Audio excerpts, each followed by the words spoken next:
Sir, thank you very much indeed for your time. Minister, the IMF has given Germany a gold star for the way that it handled the virus, the first wave of the virus. However, as you know, because you've just been outside on the streets of Berlin, there is now significant pushback from the people. We are seeing protests in Berlin today that are being met with water cannon. You've got regional leaders pushing back, and you've now, I understand, got regional courts pushing back as well today. Germany has done well thus far. Minister, do you think Germany can continue to do well? I think we did well because, as the IMF mentioned, we reacted very fast to the crisis. We decided on a stability program right in the beginning of spring. We decided on a recovery program in summer, and we helped the European Union to give an answer to recover the economy. And all this together made it feasible that we had a very good development in the economy so far, and also supporting the health system so that the infection rates are lower than in other places. Now we have to tackle with the new second wave in a way, and we are doing it also very fast and with a very strong support program for those sectors of the economy that have to do a pause in business for this month of November. We understand that there is still big support in the population. If you look at polls, you find 80%, something like that, and this is not too bad. Yes, there are some opposing it, but this is how things are in a democracy, and I think it is more or less that the most of the people are supporting the government's strategy. But nevertheless, regional courts, regional leaders and the people outside in Berlin are saying enough is enough. Do you think Germany can be as effective in the second wave as it was in the first wave in containing the virus? Because containing the virus is critical to the economic outlook. I do very much agree with you that containing the virus is critical. And yes, I'm absolutely convinced that we can manage the situation as we did in spring. You see that all the measures we took now are showing the first results. We are not in a situation where there is a further growth of the infection rate, and we hope that we will get it down with all the things we are doing. And for making it more easy for regional courts to support all the decisions of the governments in the 16 states in Germany and at the federal level, we are now discussing a new legislation in the parliament. It has been already passed today, and it will be supported, I think, by the Federal Council in the German legislation.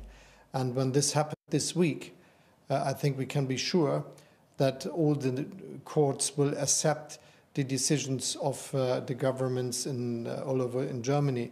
You should understand they are not saying it is not allowed to do what we did.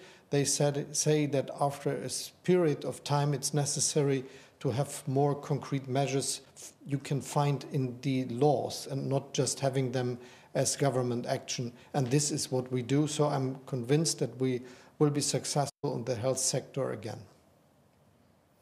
What if you were Chancellor, and there is a high probability that you might be, what message would you send to those people outside the Bundestag today that are protesting without masks on? What would you say to them?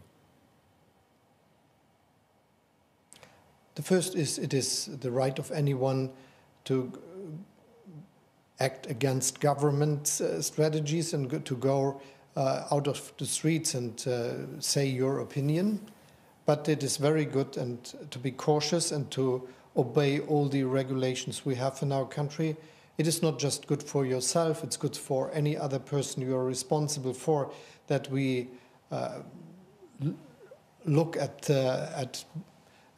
all the ideas we have saying that there should be distance between people, that we should wear masks when we go into a deeper contact with other people, and that all these things are helping to keep our health. Do you think it's okay for the police to use water cannon? You were mayor of Hamburg back in the G20. You have some history with dealing with protests. Is this the correct response?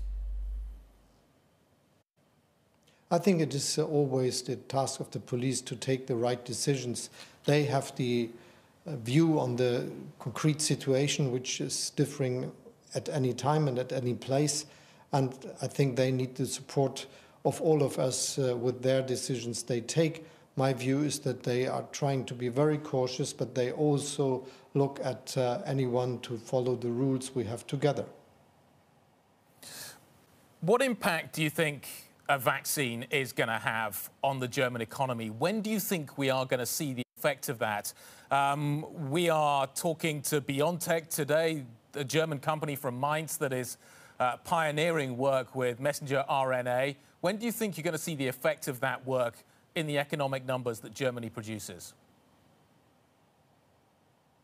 First, let me mention that the success of BioNTech is something which is symbolic. It shows that Germany is a country that still has a very high technological standard, and that we are quite successful in doing progress in these technological questions, in this case, developing a vaccine. And we hear that some other companies might follow BioNTech, so this is a very good message.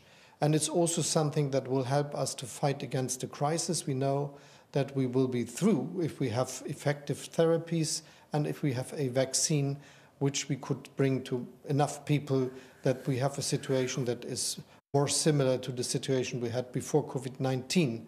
I hope that when the production will be successful, when the vaccine is accepted by the United States and European authorities, it could help all of us to keep health, but also to have a better growth rate in the economy. Let's talk a little bit about the EU Rescue Fund.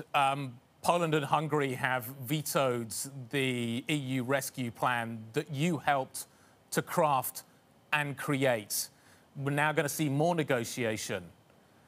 What kind of concessions do you think those two countries could be offered in order to allow them not to veto this deal? European politics are quite complicated, but they are making progress, and their progress is happening all the time. And in this year we have a very strong decision to fight against these economic consequences of COVID-19 with a very strong recovery program. I'm quite proud that we did this decision, and now we are going through this legislation process. We have the proposals of the European Council, also the one that was made by the finance ministers. We have the acceptance of the presidency's proposals by the Parliament, and now there are the last things to do. And yes, we are struggling. Anyone knows that the rule of law is of essence in European politics. It's what brings us together. So I hope that we will have a chance to find a solution, and there is a strong willingness to work on the rule of law, but also to make it possible for anyone to support. And in the end, I think what is necessary that in a situation where anyone has to accept the decision, it makes it necessary to accept sometimes that the strong majority of countries is following one line. So you are good in accepting this, and I think that will help us again.